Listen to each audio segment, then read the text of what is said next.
Hello guys, तर स्वागत आहे तुमचं आपल्या या यूट्यूब चॅनलवरती. मित्रांनो, चॅनलवर नवीन असाल तर चॅनलला सबस्क्राईब नक्की करा आणि अशाच नवनवीन अपडेट्स आपल्या चॅनलवरती पाहत राहा.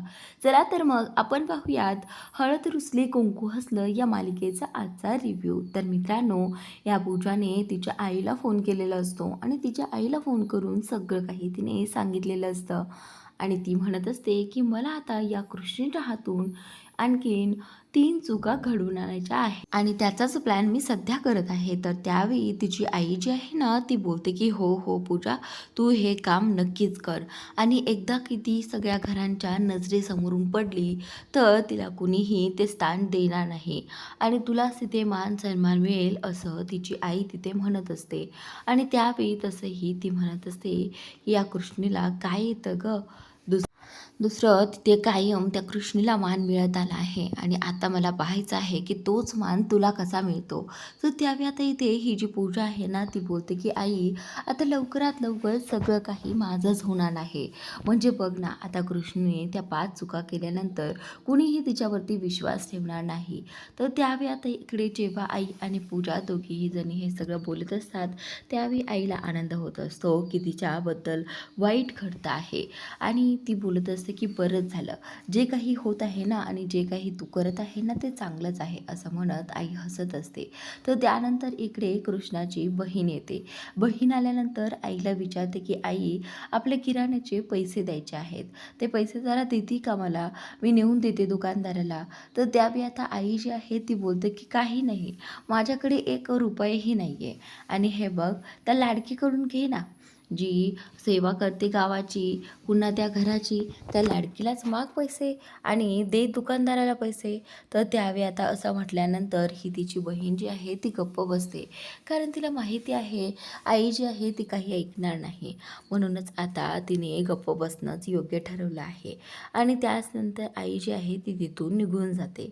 इकडे कृष्णा जी आहे ती किचनमध्ये काम आवरत असते. पटापट पटापट एक एक काम तिला करून घ्यायचं असतं आणि त्यानंतर आता इथे ती चेक करत असते की तिने काय काय काम केलं आहे. ती बोलते की आता मी दुधावरती झाकण देखील ठेवलं आहे आणि ओव्हन देखील बंद आहे. अजून काय करायचं आहे मला, अजून मला कुकर लावायचं आहे असं आता इथे ती म्हणत असते आणि लक्षपूर्वक सगळं काही काम करत असते, कारण तिच्या हातनं आता दुसरी चूक म्हणजेच याच्या पुढची चूक घडू नये म्हणून ती सगळं काही ध्यानात ठेवून करत असते. तर त्याचनंतर आता तेवढ्यातच कृष्णाचा फोन वाजू लागतो आणि आता कृष्णाला एक फोन आलेला आहे, तो म्हणजे तिच्या भावाचा, म्हणजेच तिच्या बहिणीचा. तिची बहीण जी आहे ती फोन उचलल्याच कृष्णाला विचारते की कृष्णा, अगं तू बरी आहेस ना. तर त्यावेळी आता कृष्णा बोलते की हो गं, तू असं का विचारते आहेस. तर त्यावेळी आता इथे ही जी तिची बहीण आहे ती सांगू लागते की अगं, आज आई आणि पूजा ज्या आहेत त्या दोघीजणी खूप खुश होत्या आणि त्या सतत तुझं नाव घेत होत्या. म्हणजे मला असं वाटते की नक्कीच त्या तुझ्या पूजा काहीतरी तुझ्या विरोधात कट रचते आहे. जेव्हा काहीतरी त्या करत असतात तेव्हा त्या प्रचंड आनंदी असतात. त्याचमुळे मला असं वाटलं की नक्कीच त्या काहीतरी गोंधळ तुझ्या आयुष्यात घालून ठेवतील. म्हणूनच मला वाटलं की तुला काहीतरी विचारावं. तर त्यावेळी आता इथे कृष्णा जी आहे ती तिच्या भावाला म्हणते, हे बघ भावा, मला कळत नाही की तुला कसं सांगावं, पण माझ्या आयुष्यातनं सध्या सतत काही ना काही घडत आहे.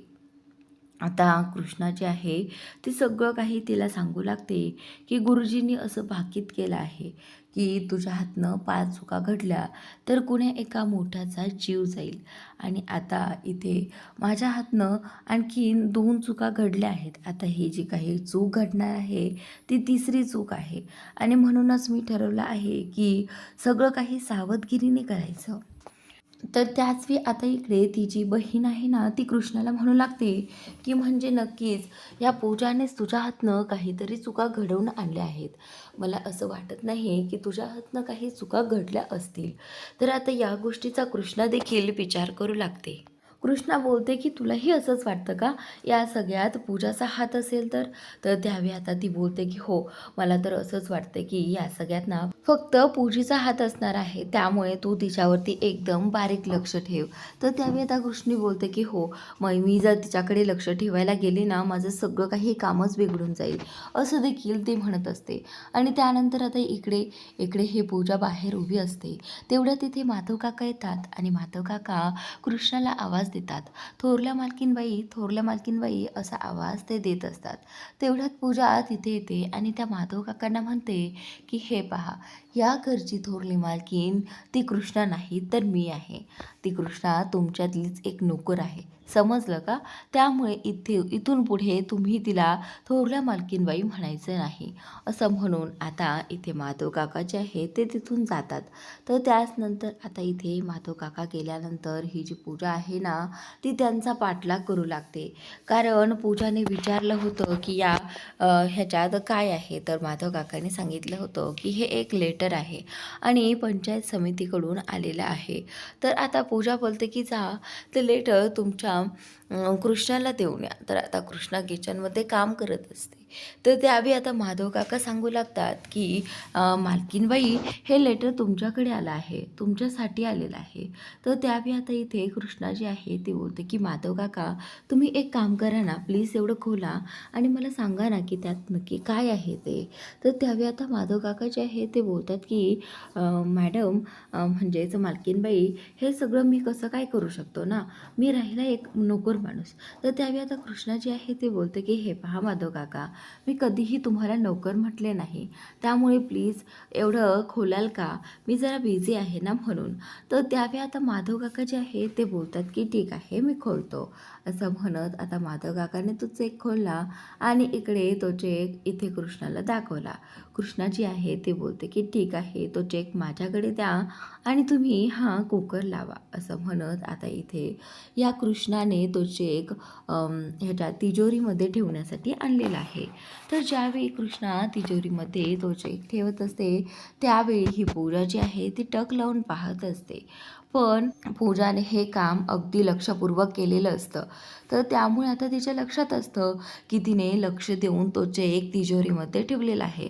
आणि इकडे ही पूजा मनातच म्हणत असते की तुला खूप हौस आहे ना गावाचे काम करायची, तर ठीक आहे, आता मीही बघते की तुझ्या हातनं आता तिसरी चूक कशी काय घडते. त्यावेळी आता इथे पूजा जी आहे ती रूममध्ये येते. रूममध्ये आल्यानंतर समरला सांगू लागते की समर, तो पंचायतीचा चेक जो आहे तो कृष्णाच्या हाती आला आहे. आता समोर बोलतो की पण पूजा, त्या चेकचं आपल्याला काय करायचं? हे बघ, त्या चेकचं आपण काहीच करू शकत नाही, कारण ऑलरेडी तो हे झालेला आहे. त्यावेळी आता पूजा बोलते की हे बघ, आपल्याला तो चेक नकोच आहे, कारण आपल्याला ते पैसे ट्रान्सफर करता येणारच नाही. त्यावेळी आता इथे समोर बोलतो की मग मग काय आहे तुझ्या डोक्यात? त्यावेळी आता पूजा जी आहे ती बोलते की आहे माझ्या डोक्यात एक प्लॅन. आता पूजा समोरला सगळा काही प्लॅन सांगू लागते. आता त्या चेकबद्दल, निधीच्या चेकबद्दल तिने सगळं काही सांगितलं आहे आणि कशाप्रकारे तो चेक तिजोरीमधून काढायचा आहे आणि त्यानंतर तिच्या हातनं तिसरी चूक घडणार आहे. आता काही करून मला हे सगळं करायचंच आहे. हे समर, तू मला या सगळ्यात हेल्प करशील ना? त्यावेळी आता समर जो आहे तो बोलतो की हो पूजा, आयडिया तर तुझी एकदम भन्नाट आहे. त्यामुळे आता इथे समरने पूजाची साथ देण्याची ठरवली आहे. आता समर स्वतः तो त्या तिजोरीमधून चेक काढून पूजाच्या हातात देणार आहे. त्याचनंतर आता इथे पूजा आणि समरचा प्लॅन सुरू झालेला आहे. आता रात्रीच्या वेळी इथे पूजा आणि समर दोघेही जण कृष्णा आणि दुष्यंतच्या रूमच्या बाहेर आलेले आहेत आणि समोर पाहतो आहे की ही जी कृष्णा आहे ना, ती कशा प्रकारे गाढ झोपलेली आहे. त्यावेळी तो बोलतो की आता हाच आपल्याकडे छान वेळ असणार आहे, नाहीतर आपल्याला दुसरा कुठला वेळही मिळणार नाही. त्यासाठी समोर बोलतो की चला आता हे झोपलेले आहेत म्हटल्यानंतर आता चावी शोधावी लागेल. इकडे तिकडे समोर पाहतो तर त्याला चावी वरतीच दिसते. तर आता तो म्हणू लागतो की अरे वा, म्हणजे आता आपलं काम सोपं झालं. तर त्यावेळी आता लगेचच त्याने एक काठी आणलेली आहे आणि त्या काठीला एक तार गुंडाळलेली आहे आणि त्या तारेमध्ये अडकून ती चावी जी आहे तो ती मिळवणार आहे. तर आता इथे ज्यावेळी त्याने त्या तारीमध्ये अडकवून ती चावी घेतली, त्याला कुठेतरी वाटत असतं की ही चावी पडेल. तर हळूहळू करून समरने ती चावी स्वतःकडे ओढलेली आहे आणि ती चावी ओढत असतानाच अचानकच आता त्याच्या पाठीवरती कुणीतरी पाठीमागून हात ठेवलेला आहे.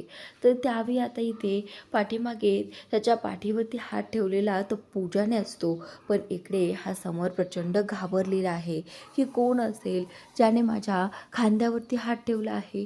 तर त्यावेळी तो मागे वळून पाहतो तर खूप दचकतो आणि पूजाला खूप ओरडतो. तो बोलतो की पूजा, तुला कळत नाही आहे का? हे बघ अचानक येऊन मला घाबरवलंस तू. तर त्यावेळी पूजा जी आहे ती बोलते की हे बघ, मी तुला घाबरवलं नाही. खरं तर मी लक्ष ठेवून होते की कुणी येईल का, तुला बघेल का, हे पाहण्यासाठीच मी इथे आले होते. तर त्यावेळी आता ती बोलते की समर चल, आवर पटकन, ती चावी तू घेतली आहे, चल आता एकदाची ती बाहेर काढ. तर आता समर ती चावी पाहून खुश होतो. तर आता पूजा ही ती चावी पाहून खुश होते आणि बोलते की चल आपण आपल्या प्लॅनला सुरुवात करूयात. असं म्हणत आता इथे ज्यावेळी ते चावी वगैरे घेऊन जातात त्यावेळी ती काठी तिथेच ठेवून जातात.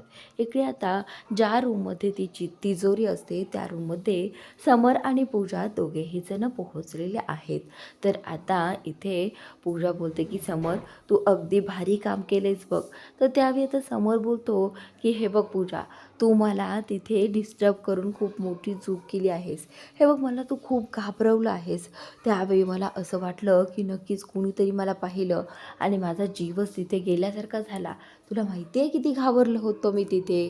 तर त्यावेळी आता पूजा बोलते की हे बघ समर डार्लिंग, मला ना वाटलं होतं की तू कुठल्या अडचणीत सापडू नये म्हणून मी तिथे आले होते, त्यासाठी सॉरी. असं म्हणत आता इथे ती बोलते की चल आता खोल लवकर ती तिजोरी, कुणी येण्याआधी आपल्याला तो चेक काढायचा आहे.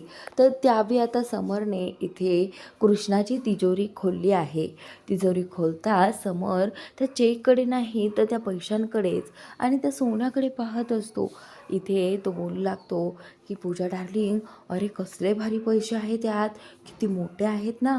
चल आता एक गड्डी तर काढायलाच हवी. तर त्यावेळी आता पूजा जी आहे ती समरला बोलू लागते की हे बघ समर, आपण आता हे पैसे काढू शकत नाही. हे बघ, नंतर सगळं तसंही आपलंच होणार आहे, त्यामुळे हे पैसे काढण्याची गरज आपल्याला नाही आहे. आता सध्या एक काम महत्त्वाचं आहे, फक्त तेवढंच काम आपल्याला करायचं आहे. पूजा त्याला समजावून सांगत असते की आता या पैशावर नजर टाकणं अगदी चुकीचं आहे. त्यामुळे समर चल, तो चेक काढ आणि चल इथनं एकदा लॉकर लॉक कर. तर त्यावेळी आता समरने तो चेक पूजाच्या हातात दिलेला आहे. तो ती चेक जो आहे तो बाहेर काढते आणि बघू लागते.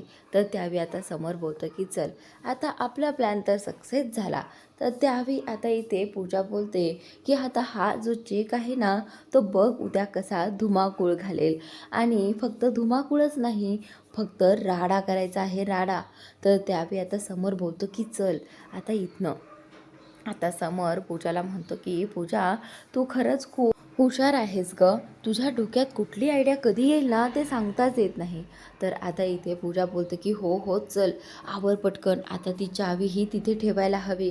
असं म्हणत आता समरने ती तिजोरी बंद केलेली आहे आणि बंद करून आता समरला पुन्हा एकदा ती चावी तिथे कृष्णाने जिथे ठेवली होती तिथे ठेवायची असते.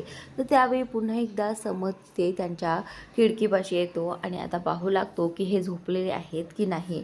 तर त्यावेळी आता समरने ठरवलं आहे की आता ही चावी ना मी तिथे फेकतो, म्हणजे तिथे त्या जागेवरती जाऊन पडेल. तर त्यावेळी आता लगेचच ही कृष्णा हालचाल करू लागते. कृष्णाने हालचाल केल्यानंतर ती तर जागीच होते.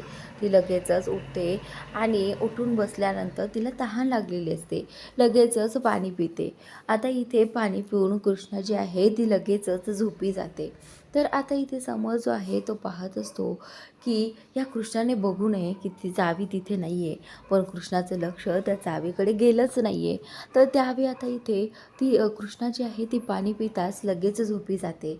तर समर जो आहे तो म्हणत असतो की बरं झालं हिने ती चावी पाहिली नाही आहे की नाही. त्यानं पाहिले की आता कृष्णा पुन्हा झोपली आहे. तर आता त्याला माहिती आहे की झोपेत माणूस किती काही केलं तरी त्याला समजत नाही. चला आपल्याला आपलं काम करावं लागेल असं म्हणत आता पुन्हा या समरने ती काठी घेतलेली आहे. फेकून न देता त्या काठीने ती चावी तिथं ठेवणं त्याला योग्य वाटलं. तर पुन्हा ती चावी त्या काठीला लटकवलेली आणि त्यानंतर आता हळूचपणे तिथे त्या तिच्या शेजारी त्या बेडवरती ठेवून देतो.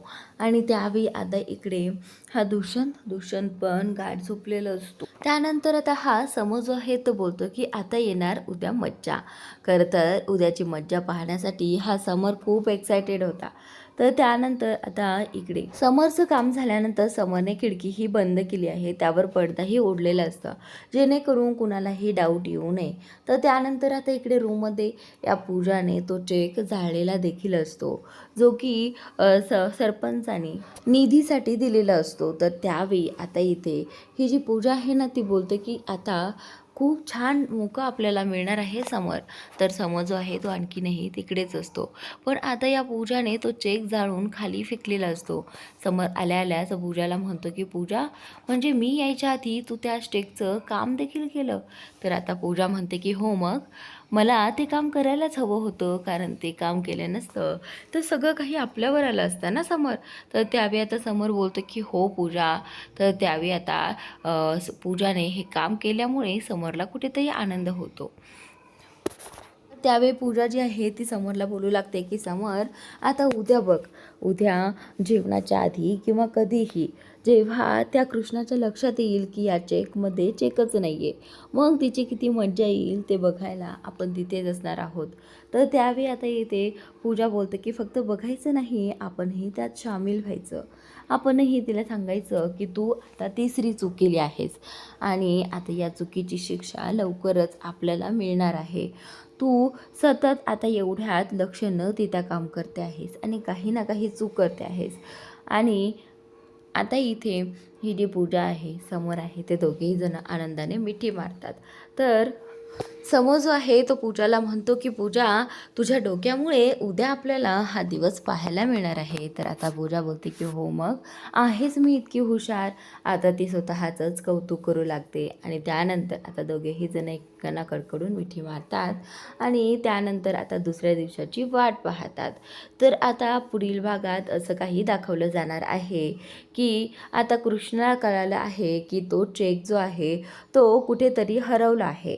पण कृष्णाने तर तो चेक आठवणीने लॉकरमध्ये ठेवलेला असतो. पण कृष्णाला आता तिच्या भावाच्या सांगण्यावरून असं वाटू लागतं की नक्कीच त्या चेकची चिठ्ठी तिथे आहे म्हटल्यानंतर तो चेक कुणीतरी गायब केलेला आहे. म्हणूनच आता कृष्णाला इथे पूजावरती डाऊट आलेला आहे आणि आता पूजावरचा डाऊट क्लिअर करण्यासाठी तिने घरच्या सगळ्यांनाच तिथे बोलावलेलं असतं आणि पूजाला देखील तिथे बोलावलेलं असतं.